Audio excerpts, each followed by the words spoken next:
Hello guys, आज lecture number 16 ले रहे हैं और ये लेनार्ड एक्सपेरिमेंट का ही डायग्राम है और उसके ग्राफ है। तो हेडिंग क्या है? विद्युत विभव वर्सेस प्रकाश विद्युत धारा, वही टॉपिक है बट यहाँ पे कंडीशन अलग है। कंडीशन क्या है? यदि धातु पर आपतित प्रकाश की तीव्रता समान परंतु आवृत्ति अलग अलग हो। इससे पिछली वाले लेक्चर में हमने क्या किया था कि हमने तीव्रता अलग अलग ली थी और आवृत्ति समान ली थी, और इस बार हम क्या ले रहे हैं? तीव्रता समान ले रहे हैं और आवृत्ति अलग अलग ले रहे हैं। एग्जाम्पल के लिए क्या है, देखिए यहाँ पर कि ये दो धातु है, वो दोनों धातु सेम ही है, एक ही है, दोनों का कार्यफलन एक ही है, अर्थात इलेक्ट्रॉन निकालने के लिए जो ऊर्जा की आवश्यक होती है वो बराबरी कंडीशन मान रहे हैं। तो फिलहाल एक प्रकाश स्रोत है S1 और ये है दूसरा S2। अगर आप तीव्रता समान बोल रहे हैं जो आने वाली है, तो आप मान लीजिए कि यहाँ पे एक प्रकाश स्रोत है और यहाँ से जो उत्सर्जित प्रति सेकेंड फोटोन की संख्या है वो दोनों से बराबर है। तो 5 वॉट और 5 वाट की हम बात कर रहे हैं, तो आपको पता है 1 वॉट इक्वल टू मैंने क्या कंसिडर किया था, 1 फोटोन पर सेकेंड उत्सर्जित करता है। ठीक है, वैसे तो शक्ति ऊर्जा प्रति सेकंड होती है बट मैं यहाँ पे कंसिडर कर रहा हूँ। तो ये 5 वोल्ट है, तो मीन्स क्या है, प्रति सेकंड कितने फोटोन का उत्सर्जित कर रहा है? 5, और ये इस पर आपतित हो रहा है। यहाँ पर भी कितना है? 5, ये भी 5 पे उत्सर्जित कर रहा है। परंतु इस बार हमने क्या माना है, ये जो प्रकाश स्रोत है उसकी आवृत्ति ν1 है और इसकी आवृत्ति ν2 है। तो E equal to h nu के अकॉर्डिंग इसके फोटोन में जो ऊर्जा है वो हम मान रहे हैं 8 जूल, और इसके फोटोन की एक फोटोन में जो ऊर्जा है वो 10 जूल। इसका मीन्स क्या है कि प्रत्येक इस प्रकाश स्रोत S2 से जितने भी फोटोन उत्सर्जित हो रहे हैं उनकी सभी की एनर्जी कितनी है? 10 जूल है, और इससे जितने भी फोटोन उत्सर्जित हो रहे हैं उन सभी की एनर्जी 8 जूल है। तो इसका नो डाउट आपको समझ में आ ही रहा होगा कि यहाँ पर आप देखिए एक वर्ड है कि ν2 ज़्यादा है ν1 से, अर्थात कि सेकेंड स्रोत से उत्सर्जित फोटोन की आवृत्ति प्रथम स्रोत से उत्सर्जित फोटोन की आवृत्ति से ज़्यादा है, इसलिए ऊर्जा भी सेकेंड वाले की ज़्यादा होगी और फर्स्ट वाले की कम होगी, पर दोनों से फोटोन बराबर उत्सर्जित होंगे। अगर इससे भी 5 फोटोन उत्सर्जित हो और इससे भी 5 और दोनों ही आपतित हो तो कितने इलेक्ट्रॉन निकाल सकते हैं? तो आंसर है 5 इलेक्ट्रॉन निकाल सकते हैं। हम ये मान रहे हैं कि ये जो फोटोन जिस इलेक्ट्रॉन से टकराएंगे उन इलेक्ट्रॉन को निकाल देंगे, परंतु निकले हुए इलेक्ट्रॉन की ऊर्जा अलग अलग होगी। देखते हैं, देखिए इधर। तो ये हमारा प्रकाश स्रोत फर्स्ट है, S1 है, और ये हमने एक धातु माना है। धातु में बहुत सारे परमाणु और मुक्त इलेक्ट्रॉन थे, हमने यहाँ पे एक परमाणु माना है, वही कॉन्सेप्ट यूज कर रहे हैं जो पहले यूज किया था। तो ए परमाणु के पहले जो कक्षा है ए, उसमें इलेक्ट्रॉन को निकालने के लिए कितनी जूल चाहिए एनर्जी? 8 जूल। बी से 4 जूल, सी से 3 जूल, और डी से इलेक्ट्रॉन निकालने के लिए या डी इलेक्ट्रॉन को निकालने के लिए कितनी होनी चाहिए? 2 जूल। मुक्त इलेक्ट्रॉन ये है, इसको निकालने के लिए कितनी चाहिए? 1 जूल। अब इसने प्रकाश स्रोत कितने फोटोन दिए? 5, और वो 5 के 5 इलेक्ट्रॉन टकरा गए। ठीक है, अब जितने भी फोटोन इलेक्ट्रॉन टकराए हैं तो उसने कितनी एनर्जी दे दी? तो सबको 8 जूल दी। ठीक है, क्योंकि मैंने माना है कि आवृत्ति जो फोटोन की ν1 है उससे E equal to h nu से ऊर्जा कितनी उत्पन्न हो रही है? 8 जूल। न्यू कुछ भी हो सकता है बट हमने मान लिया कि इसके फोटोन के पास ऊर्जा कितनी है? 8 जूल है। तो अब जो यहाँ से जो इलेक्ट्रॉन निकलेगा उसको चाहिए था 8 जूल, फोटोन ने टकराते समय इससे दिया कितना? 8 जूल, तो उसके पास बाकी ऊर्जा कितनी रह गई? 0 जूल। उसके पास बाकी कितनी रह गई? 0 जूल।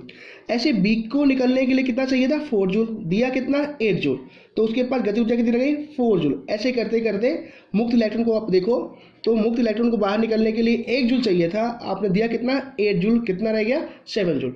तो इसमें क्या हुआ कि प्रथम प्रकाश स्रोत से जितने कितने इलेक्ट्रॉन निकलेंगे? 5, और पांचों की एनर्जी जो थी वो अलग अलग होगी, और मैंने यहाँ पर ये डायग्राम बता दिया है। ठीक है, आगे हम बात क्या करते हैं कि देखिए ये प्रकाश स्रोत S2 है, और अगर प्रकाश स्रोत S2 है तो S2 को ध्यान से देखिएगा कि हमने क्या किया है, एक ही परमाणु कितने फोटोन उत्सर्जित करेगा? तो शक्ति तो वही है 5 वोल्ट।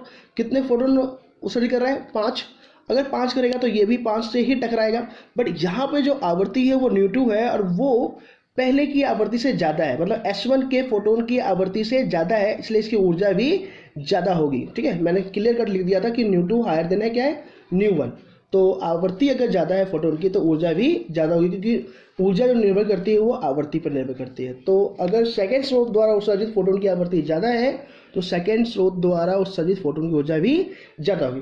परंतु शक्ति 5 है तो अभी भी ये भी 5 ही उत्सर्जित करेगा प्रति सेकेंड, और ये 5 से ही टकराएगा। तो फिर वही कंडीशन लिए है, A B C D धातु समान है तो ए से निकलने वाले को अभी भी कितनी चाहिए 8 जूल, बी से निकलने वाले को 4 जूल, सी से निकलने वाले को 3 जूल, डी से निकलने वाले को 2 जूल। वही कॉन्सेप्ट है, सब कुछ वही है, धातु भी वही है, बट इस बार जो फोटोन टकराएगा इलेक्ट्रॉन से वो 8 जूल एनर्जी नहीं दे रहा, वो दे रहा है 10 जूल। तो इस बार ए के पास जो एनर्जी चाहिए थी निकलने के लिए 8 जूल चाहिए थी, बट दिया कितना आपने 10 जूल, इसलिए कितनी रह गई 2 जूल। बी को निकलने के लिए 4 जूल चाहिए था, बट दिया कितना 10 जूल, हो कितना गया 6 जूल। ऐसे करते करते हमने फिर वही मुक्त इलेक्ट्रॉन की बात की कि मुक्त इलेक्ट्रॉन को निकलने के लिए कितनी एनर्जी चाहिए थी 1 जूल, दिया कितना 10 जूल 9 जूल। तो इस बार मुक्त इलेक्ट्रॉन को अगर आप देखो तो मुक्त इलेक्ट्रॉन को जो निकला है उसके पास ऊर्जा कितनी है 9 जूल। बट अगर प्रथम प्रकाश स्रोत द्वारा देखा जाए तो प्रथम प्रकाश स्रोत द्वारा देखा जाए तो उसके पास जो निकली है अधिकतम ऊर्जा वाली इलेक्ट्रॉन वो है 7 जूल। तो आपको पिछले लेक्चर में मैंने बता दिया था कि जो निरोधी विभव होता है, निरोधी विभव सिर्फ अधिकतम ऊर्जा वाले इलेक्ट्रॉन पर निर्भर करता है। अगर ऊर्जा ज़्यादा होगी तो निरोधी उसे रोकने के लिए नेगेटिव विभव ज़्यादा लगाना पड़ेगा, अगर ऊर्जा कम होगी तो उसे रोकने के लिए विभव कम लगाना पड़ेगा, राइट। तो हम नेक्स्ट डायग्राम देखते हैं।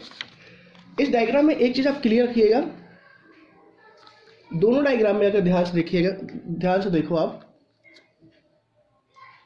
ध्यान से देखो तो दोनों में ही क्या हो रहा है कि दोनों में 5 और 5 ही पावर है, शक्ति है 5 वॉट।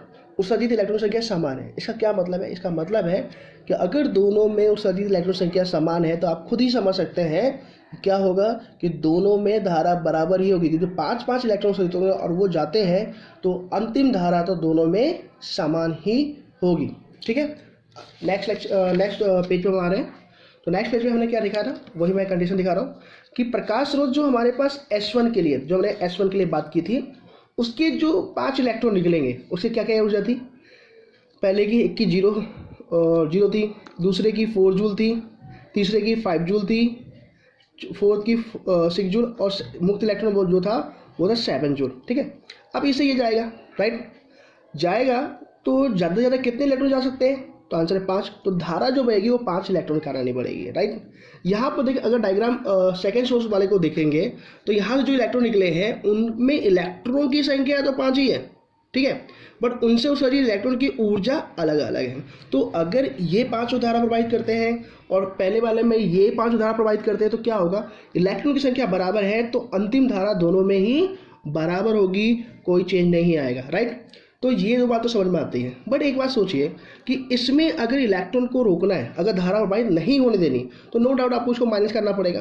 बट माइनस किसके अनुसार, तो आंसर है माइनस, अगर आपको देखना है कि कितना नेगेटिव लगाना है तो आंसर है नेगेटिव लगाने के लिए आपको क्या करना पड़ेगा कि ये जो अधिकतम है उसके अनुसार। तो यहाँ पर जो अधिकतम है 7 जूल है, तो जब इलेक्ट्रॉन जा रहा होगा कितने वाला, 7 इलेक्ट्रॉन वाला, 7 जूल वाला, तो आपको इसी एनर्जी के अकॉर्डिंग इसके विपरीत दिशा में इतनी एनर्जी लगानी पड़ेगी।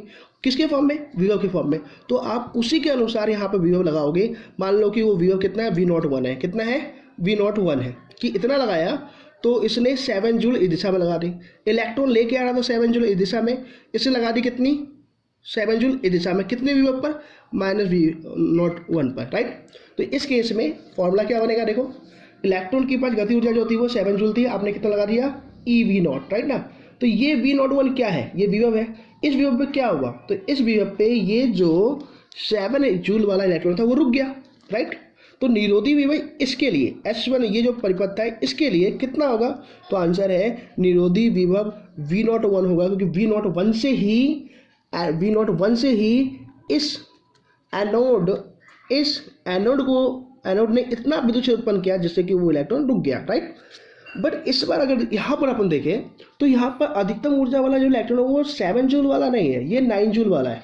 तो इस बार यहाँ पे अगर माइनस आप उतना ही करते हो जितना पहले किया था, मान लो कि पहले हमने V01 किया था और V01 ही मैं यहाँ पे कर दूँ, तो ये ज़्यादा से ज़्यादा कितने को रोक सकता है, तो आंसर है 7 जूल वाले तो को रोक सकता है, इतने वाले सबको रोक देगा, बट 8 जूल 9 जूल वाले को नहीं रोक सकता। तो इसके लिए आपको नेगेटिव विभव बढ़ाना पड़ेगा, मतलब आपको माइनस और करना पड़ेगा। मान लो V02 पर जो इलेक्ट्रॉन मैक्सिमम था 9 जूल वाला था, 9 जूल वाला, तो जैसे ही V02 किया वैसे ही इस इलेक्ट्रॉन पर इधर की दिशा में -9 जूल वर्क करने लग गया, 9 जूल वर्क करने लग गया। तो इसका मतलब तो V02 पर एनोड इतनी विद्युत क्षेत्र उत्पन्न कर रहा है जिससे इसकी दिशा में कितना कार्य कर रहा है वो 9 जूल।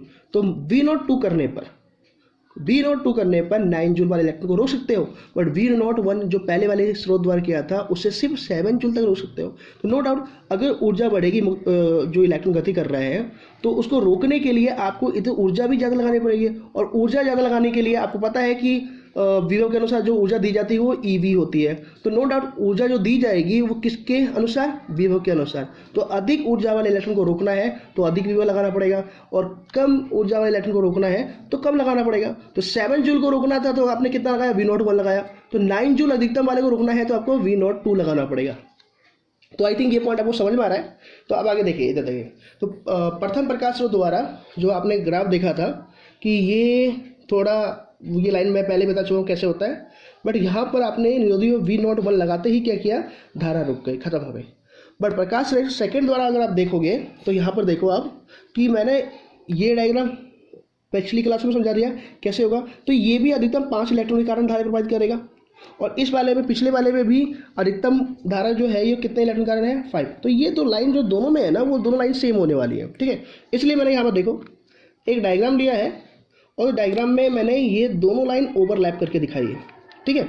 बट इस S2 वाले में अगर देखा जाए तो S2 वाले में जब आपको ये प्रकाश विद्युत धारा की लाइन है और ये विभव की लाइन है, तो इस वाले कंडीशन में S2 में रोकने के लिए आपको निरोधी विभव कितना लगाना पड़ रहा है, V02, जबकि प्रकाश स्रोत S1 द्वारा लगाने में प्रवाहित धारा को रोकने के लिए आपको V01, और V02 ज़्यादा है किसकी तुलना में, V01 के। तो हमने क्या किया, यहीं पे किया, पहले प्रथम प्रकाश स्रोत द्वारा बनाया तो लाइन ऐसी आई, और उसको रोकने के लिए हमने V01 लगा दिया माइनस का, राइट ना,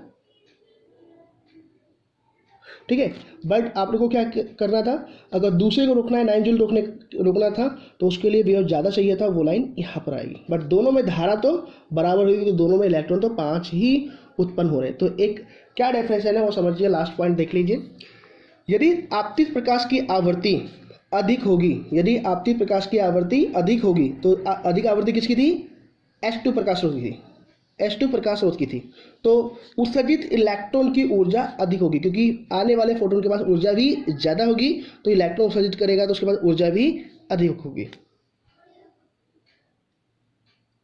अतः उसके लिए निरोधी विभव का मान भी अधिक होगा। यही कॉन्सेप्ट था। और लास्ट पॉइंट आपका जो है वो ये है कि यदि आपका आपतित प्रकाश की आवृत्ति ज़्यादा है, ठीक है, तो जैसे सेकंड का आवृत्ति ज़्यादा था फर्स्ट की तुलना में, तो निरोधी विभव भी ज़्यादा होगी और सेकंड की फर्स्ट की तुलना में। Thank you. नेक्स्ट लेक्चर में डिस्कशन करेंगे आप।